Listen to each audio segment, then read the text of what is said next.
Hello, Leon again. Today I outline my recommendation for how to get the most for your organization out of my electrical design book. As an aside, I noted in an earlier video that the minimum requirement for understanding was a grade 12 education. So, suppose you have hired a new but inexperienced prospective designer for your organization. Now, regardless of what educational experience your new designer has, you may require that as part of their employment they work through the book. As the employee finishes a chapter, ideally the employer should quiz them on it for their level of understanding.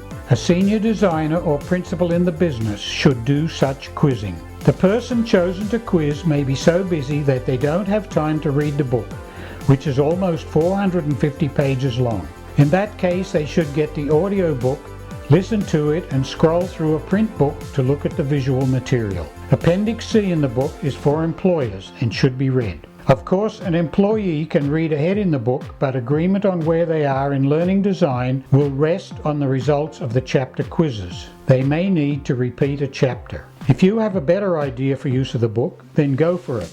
The link to my book is in the material below. See you later, and thanks for watching.